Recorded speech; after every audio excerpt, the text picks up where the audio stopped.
Bonsoir, j'espère que tout va très bien. La dernière fois, nous avons parlé du petit péché, nous avons dit que tout le monde en a. Le petit péché dont nous parlons, nous voulons apporter un peu d'éclaircissement. Ce n'est pas quelqu'un qui a une habitude, c'est-à-dire le vice ou bien le péché mignon, non. Quelqu'un du genre qui passe toute sa journée à tromper sa femme ou bien à se droguer, à prendre de l'alcool. Non, c'est pas de ça. Le petit péché dont nous parlons, c'est quelqu'un qui fait une chute sans savoir, quelqu'un qui vient de commettre un péché vraiment qui a du poids sur sa conscience et qui regrette amèrement et qui a besoin de l'amour, du confort en ce moment, qui a besoin, ouais, voilà, c'est ça nous parle d'un petit péché. Mais il y a aussi l'autre côté. Ce n'est pas tout le monde qui rit avec vous qui est votre ami. Il y a des gens qui échouent dans la vie, qui ne réussissent pas dans leurs projets, dans leurs affaires parce que ils ne savent pas fermer leur bouche. Ils ne savent pas à qui il faut parler, à qui il ne faut pas parler de ses affaires. Ils ne savent pas quand est-ce qu'il faut dire quoi et quand il faut se taire. Ça ne se fait pas comme ça. On doit être sage. Donc vous ne le voulez pas, nous sommes en Afrique et l'Afrique a ses mystères. Nous sommes dans le monde et tout le monde n'est que chair et sang. Chacun veut réussir. Tous ceux qui rient avec vous, vous observent et vous attendent. Il y a la plupart qui attendent le jour que vous allez échouer. Et c'est là que vous entendrez dire, ah, laissez-le, il faisait son malin et tout. Nous, on pensait qu'il a quelque chose de bon que nous. C'est comme ça. Vous discutez avec quelqu'un, il rentre dans votre vie privée. Arrêtez le tout de suite, dites, eh, monsieur, ici, c'est ma vie privée. On ne peut pas parler de ma vie privée. Ici, je ne vous permets pas. C'est pas la méchanceté, c'est la sagesse.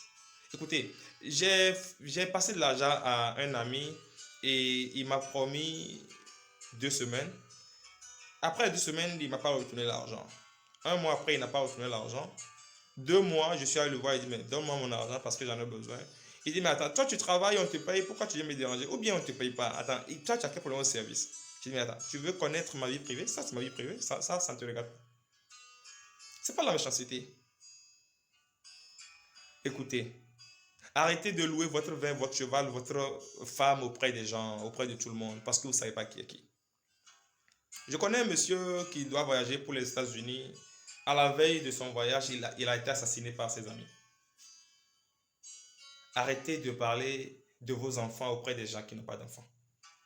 Arrêtez de parler de vos affaires auprès des gens qui n'ont pas réussi, qui n'ont pas votre niveau. Arrêtez de parler de vos affaires à tout le monde. Vous ne savez pas qui est qui. Il y a des gens, ils rencontrent des personnes pour la première fois. Déjà, ils commencent à, tu sais, moi, je suis en train de monter un projet, je suis en train de faire ceci, et s'il plaît à Dieu. Est-ce qu'on t'a demandé ça? Le monde n'a pas besoin de connaître tes affaires, de connaître ton projet, de connaître comment est-ce que tu gagnes ta vie.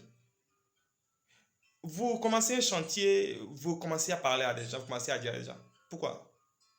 Faites votre chantier terminé, allez dans votre maison, quand on découvre, ah voilà, tu sais, j'ai fait un chantier, ah, par grâce de Dieu, j'ai fini, c'est un petit truc, c'est fini. L'on ne peut pas détruire un projet qu'il ne connaît pas. C'est parce qu'on connaît qu'on détruit. Arrêtez de prendre tout le monde comme votre semblable. Tout le monde n'est pas comme vous. Détrompez-vous. Vous êtes dans une communauté, à l'église, dans une association, dans une assemblée. On veut faire des dons, des participations, des cotisations. Attendez que tout le monde participe. Ne le faites pas seul. Vous n'êtes pas plus riche que tout le monde là-bas. Ne le faites pas seul. Même si vous avez les moyens, vous avez envie de le faire, faites-le en cachette. Pourquoi vous voulez le faire seul? Sachez quand est-ce qu'il faut se taire. Sachez quand est-ce qu'il faut fermer sa bouche. Arrêtez de... Il y a des gens qui vont jusqu'à parler de leur salaire à des inconnus. Tu sais, genre, moi je gagne tel, je gagne 1 million, je gagne 2 millions, je gagne 200 000. Pourquoi vous faites ça? Les gens attendent le jour de votre chute. Les gens attendent là où vous allez jouer. Les gens vous attendent au carrefour. Ne leur donnez pas d'opportunité.